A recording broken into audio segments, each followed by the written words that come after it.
વડોદરાના સયાજીગંજ વિસ્તારમાં આવેલા મનુભાઈ ટાવરના 7મા માળે આગની ઘટના સામે આવી છે અને આગની ઘટના અંગે જાણ થતાં જ ફાયરના લશ્કરો તાત્કાલિક ઘટના સ્થળે પહોંચીને સ્થિતિ પર કાબૂ મેળવી લીધો હતો। વડોદરાની MS યુનિવર્સિટી સામે મનુભાઈ ટાવર આવેલું છે। આ ટાવરમાં ભાજપ કાર્યાલય સહિત અનેક ઓફિસો, કોચિંગ ક્લાસ અને દુકાનો આવેલી છે। અહીંયા 7મા માળે આજે આગ લાગવાની ઘટના સામે આવી છે। સવારે જ્યારે મોટા ભાગની દુકાનો, ઓફિસો બંધ હતી ત્યારે 7મા માળે ધુમાડા નીકળતા હોવાનું જણાઈ આવતા ફાયરને જાણ કરવામાં આવી હતી, જે બાદ ફાયરની ટીમે તાત્કાલિક ઘટના સ્થળે પહોંચી કામગીરી હાથ ધરી હતી। ફાયરના જવાનોએ BS સેટ, એક્ઝોસ્ટ ફેન સહિતની જરૂરી સામગ્રી લઈને કામમાં જોડાયા હતા। આશરે અડધા કલાકની ભારે જહેમત બાદ સ્થિતિ થાળે પડી હતી।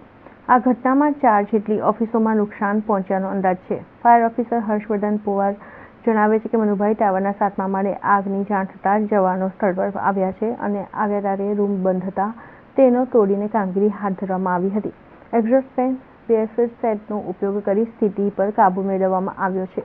બિલ્ડિંગની ફાયર અને NOCને લઈને તપાસ કરવામાં આવશે અને જે બાદ જરૂર જણાશે તો આગની કાર્યવાહી કરવામાં આવશે। સાધનો ચાલુ સ્થિતિમાં હોત તો સમય બચી શકત। આગના કારણે 3 થી 4 ઓફિસોમાં નુકસાન થવા પામ્યું છે। અડધા કલાકની સ્થિતિ પર કાબૂ મેળવી લેવામાં આવ્યો હતો।